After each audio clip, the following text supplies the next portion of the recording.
Hello there, I'm the serial plagiarist, and here comes one of the worst prequel hit pieces in recent times, coming from the political channel Matt Walsh, who should have kept his dick in politics, because if you know me, whenever an out-of-touch dolt tries to rip on the prequels, I'm gonna be there to point it out. Now, being the hardcore Star Wars nerd that I am, and I know this is gonna sound pretentious, but it's actually true, I exist on a higher plane than these bottom-dweller filthy casual moviegoers. And the thing is, if you want to stand a chance against me, or any Star Wars fan, you gotta do your analysis and research properly. Around 1,000,000 times I've been told I shouldn't have to read 1,000,000 novels to understand Star Wars, but what they're missing is how do you expect to compete with die-hard Star Wars fans if you don't put in the thought to argue against them? Nobody said any of this was easy. Matt Walsh does nothing of the sort.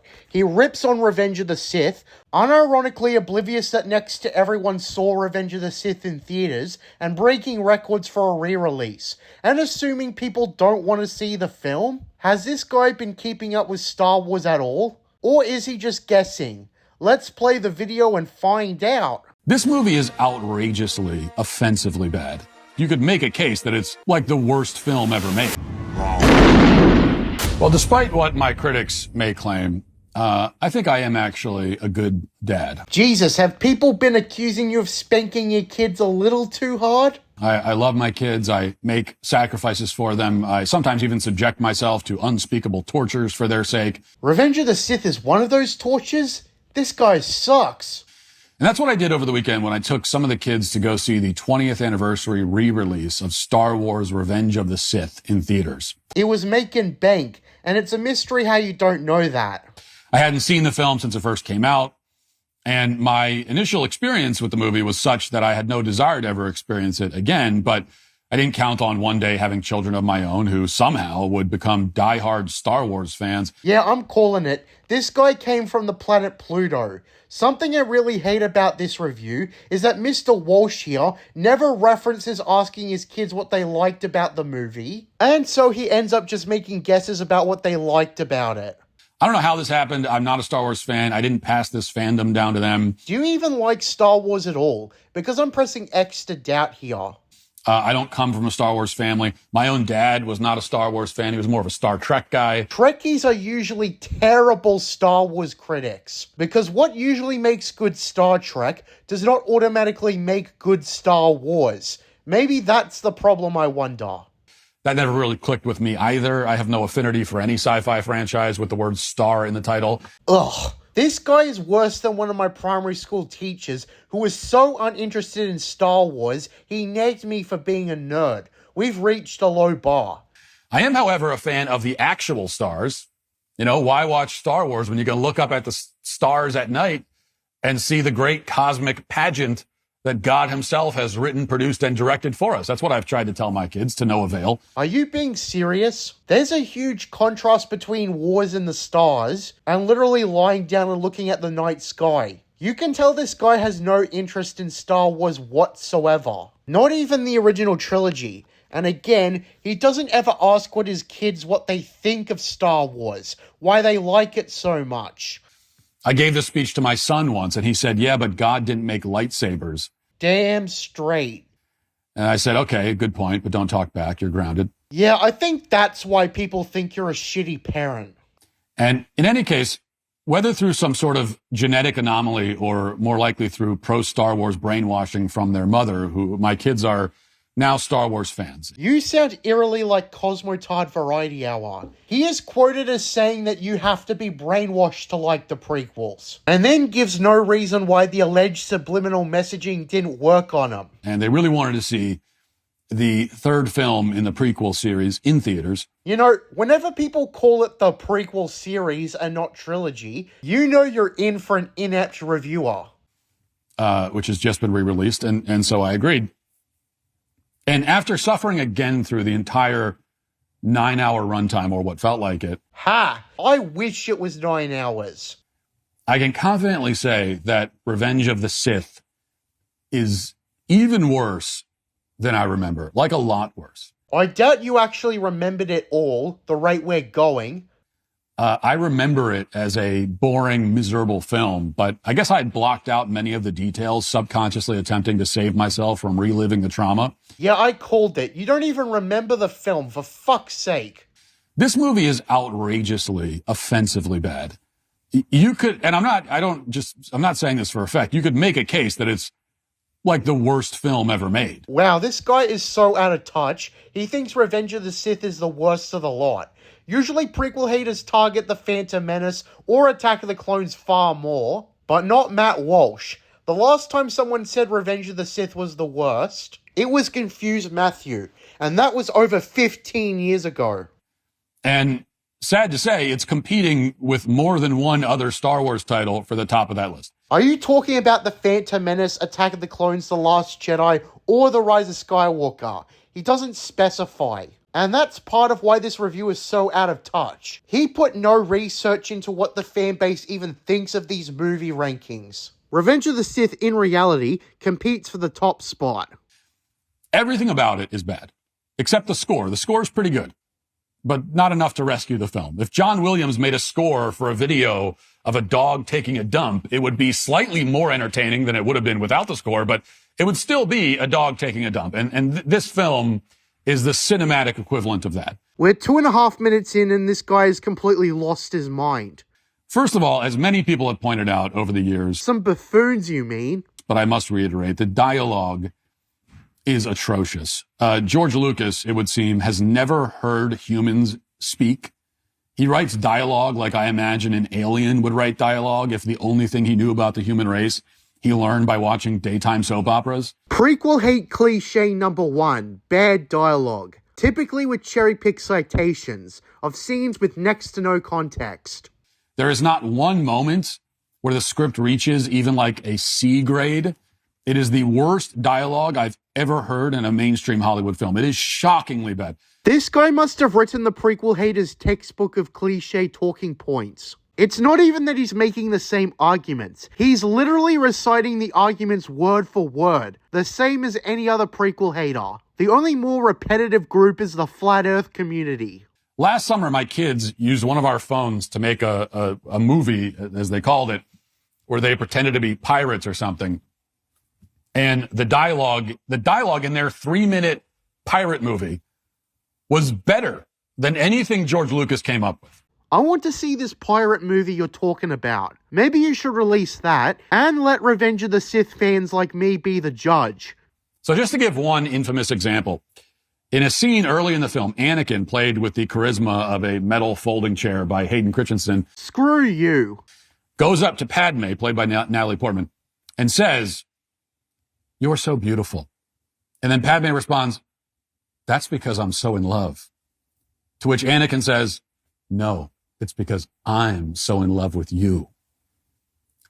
That is actual dialogue in this movie. They always gotta cite the scene where the two are being a typical couple. Not convinced.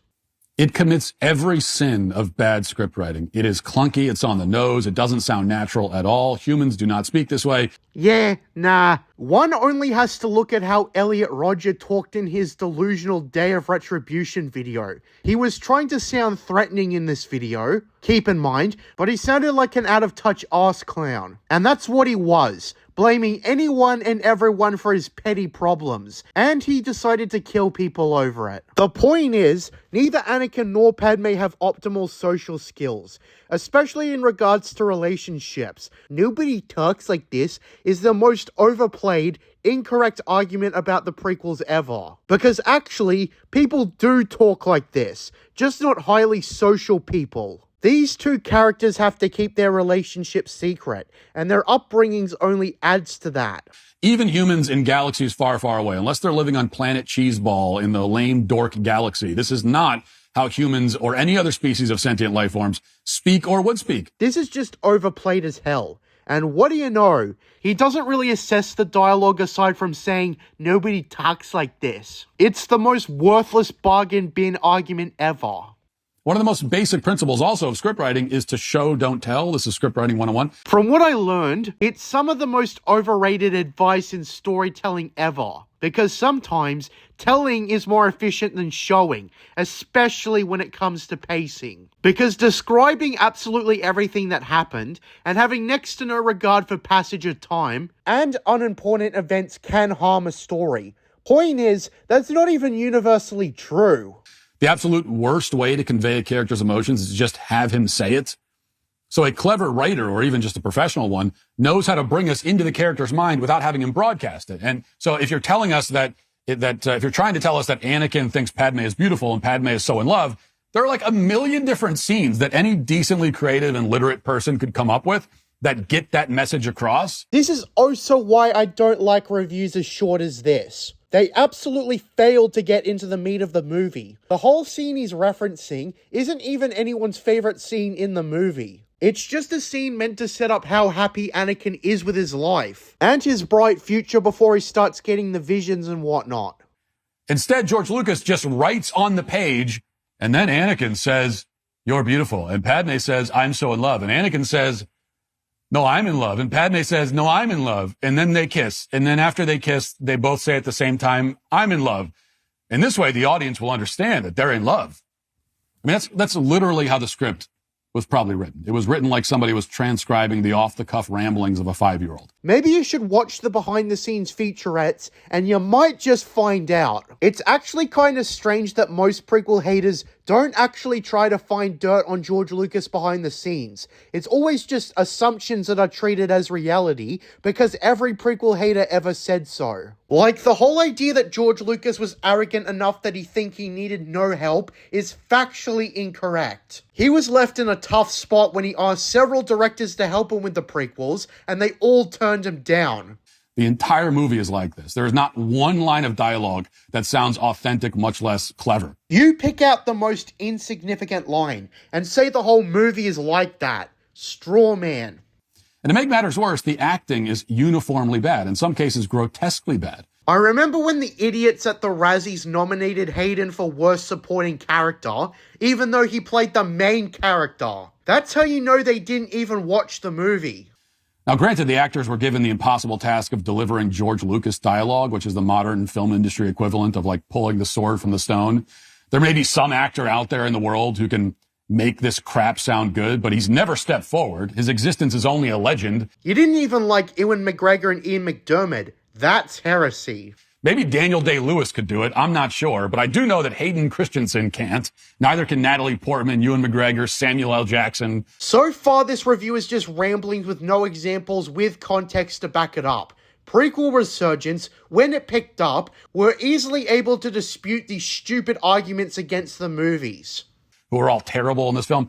Even R2-D2's performance fell flat and uninspired. Damn, our boy Kenny Baker couldn't impress Matt Walsh, despite having no real dialogue and being inside the droid.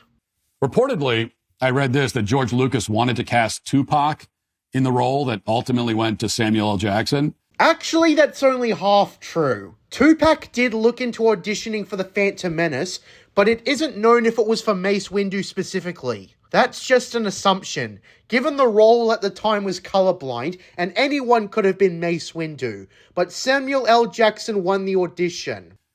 Which makes Tupac's death perhaps a blessing in disguise. At least he was saved from the embarrassment of being in this movie. Damn, you hated this movie so much that you're happy Tupac died early. This is why I resent people calling me some Lucas meat rider. Because when you look at my opposition, this is the sort of shit you get.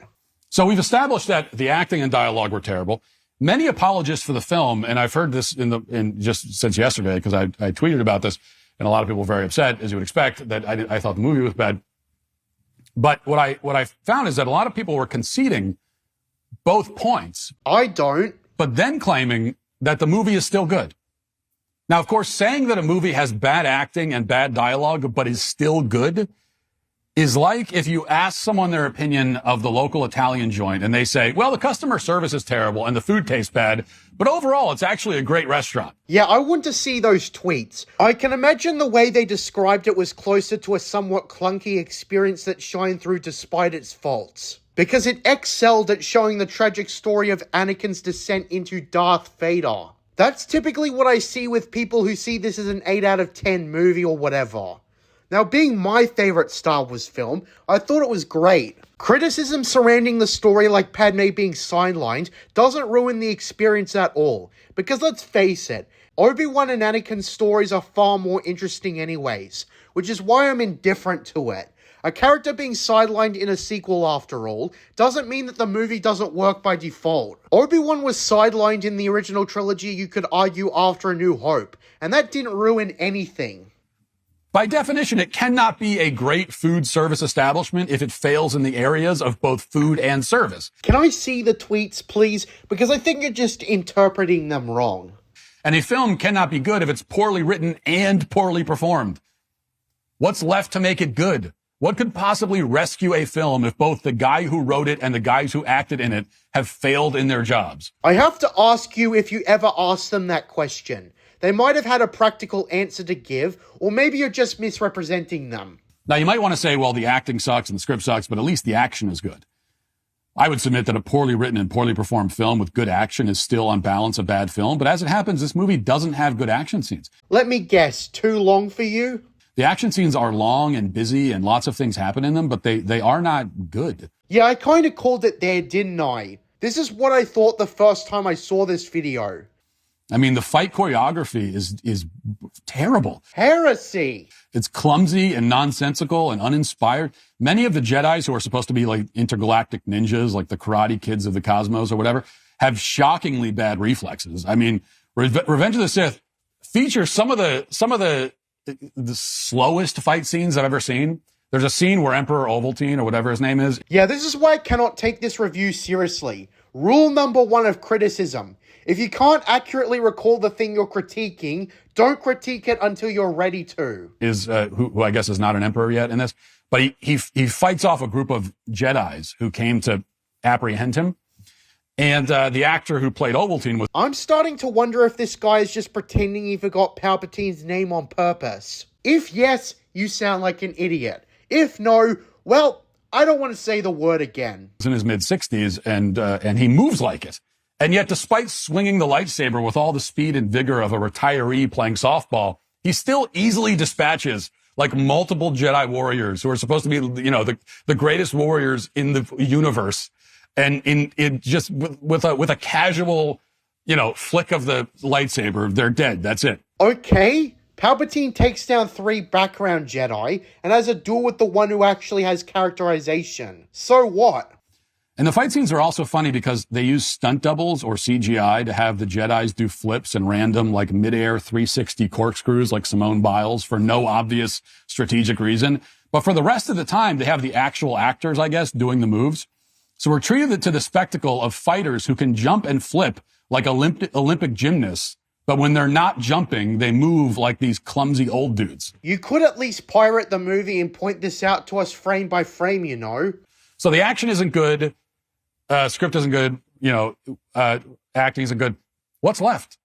The story? Could we possibly say that although the acting is bad, the dialogue's bad, the action's bad, at least the story was good? Well, no, we can't, because unfortunately, this ship hit multiple massive narrative icebergs so that by the end of the thing, the thing was so riddled with holes that it could just barely stay afloat. Yeah, if you've seen the video, you know what he's about to say. So let me give you just 2 examples, both from the end of the movie.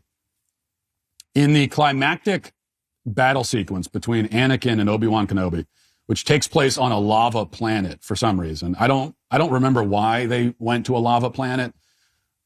Dude, you need to watch the movie instead of just pretending you've seen it. Maybe there was a good reason. Okay, why would anyone go to a lava planet? If there are thousands of planets and you can go to any of them faster than the speed of light, why would you ever choose the lava planet for any activity? I'm not going to even dignify that with a direct answer. What possible activity why would you ever go to it? Why would anything ever happen is it because Anakin was evil? Man, this guy sucks at critiquing the movie. At least you can say that Cosmotard is somewhat of a Star Wars fan, but this guy can't comprehend the bare minimum. Does this guy not understand symbolism? Do you also not understand how Darth Vader burned? Why would this not be the way he got barbecued? So when you turn evil, you suddenly develop an affinity for lava? Yeah, that is it. That's George Lucas's writing for you. Well, he's evil, so he must like lava. Anyway, so they were on the lava planet fighting, and they were leaping from one piece of floating debris to the next, because that's how it works, right? What's the problem here exactly? That sounds epic. Never mind the fact that if you jumped onto a piece of metal that was floating in lava, you would quickly burn to death. So the physics of the Star Wars universe don't line up with our own.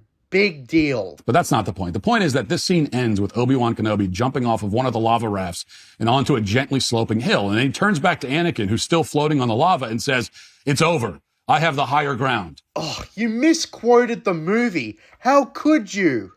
The fact that Obi-Wan Kenobi is slightly elevated over Anakin is supposed to somehow mean that he automatically wins the fight? Do you not understand the concept of the high ground, where it gives you an automatic advantage in any battle, especially when there's environmental hazards involved? Out of all the things you could criticize the movie for, it's this? This is a fucking clown house. Get Ronald McDonald in on this shit.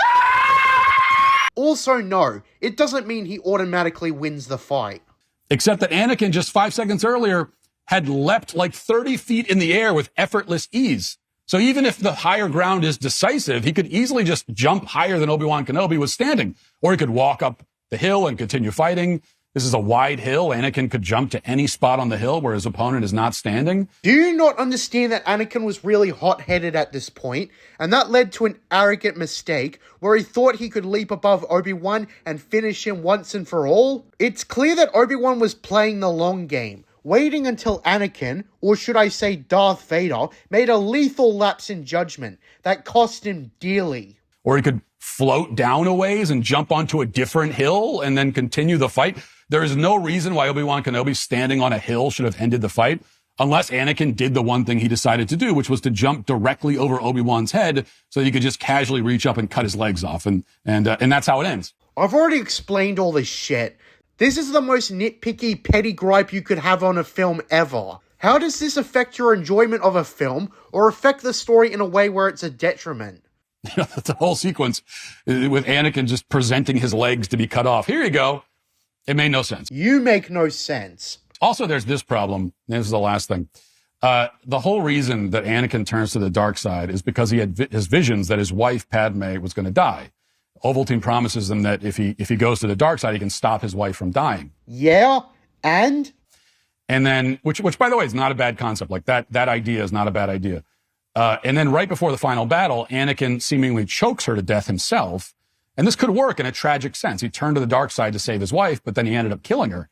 Except the problem is that for some reason, we learn in the next scene that he didn't kill his wife. The doctors tell us that his wife did not sustain any physical damage at all, yet she was still dying of a broken heart or something. I'm pretty sure the movie has her die under mysterious circumstances. I doubt it's literally from a broken heart, or whatever these jackasses try to spin.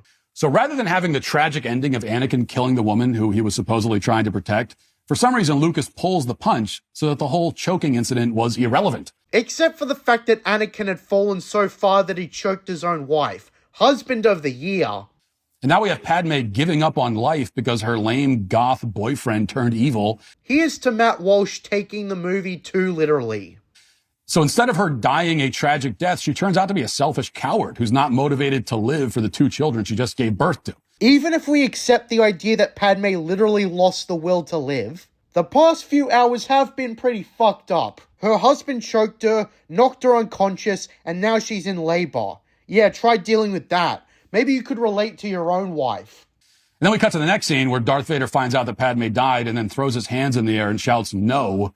More atrocious writing from George Lucas. What else is he supposed to say? Yo, and I don't care. Get real. I mean, there were dozens of potentially profound and interesting ways to have this character respond to this news. Instead, Lucas beats you over the head with the cliche sledgehammer, literally having a character throw his arms in the air and shout no. I've never seen anyone do that in real life ever. It just doesn't happen. His arms aren't even in the air, you fool. So anyway, the point is, at this point, the promise that Ovaltine made to Vader has been revealed to be a lie, so why does Vader stay loyal to him? There's no reason. Palpatine is literally all Vader has left. It's pretty obvious. Besides, Palpatine telling Vader that he killed Padme, no one else. Vader only has himself to blame. So none of this falls on the Emperor technically. Now, when it turns out that Palps was lying, that's a different story. But that's over 20 years later in the timeline. The entire narrative motivation for this character's transformation was yanked away at the last minute. Wrong. And there's no attempt to deal with that problem at all. So the acting is bad, the script is bad, the action's bad, the story's bad. What can this movie hang its hat on? We can't even give it marks for tone, because tonally the film's also a disaster. It's written and acted like a campy, cheesy comedy. It has old guys doing backflips with laser swords, but at the same time, George Lucas wants it to be like this dark operatic masterpiece. Okay, I've had enough of this video. Let's just wrap up here. So if I had to summarize the problems with this video, he puts minimal thought into these criticisms and just goes off his feelings without regard for nuance or accuracy. And he even acknowledges that he forgot most of the movie. Sorry, but that's not good enough. Either criticize the movie accurately or don't make the fucking video. Never have I seen a more out of touch, absolutely nutcase ridden, delusional review as this. This might top no context Cosmotard. Now, despite me being done with this video, I'm only half done. Because Matt Walsh made a follow-up, gloating about how his inevitably irrelevant questions were things people like me couldn't answer. I accept that challenge. I'm JJ Plagiarisms. And until next time, what are stories but mystery boxes? Under the mountain, a golden fountain. Were you praying that the law is strong?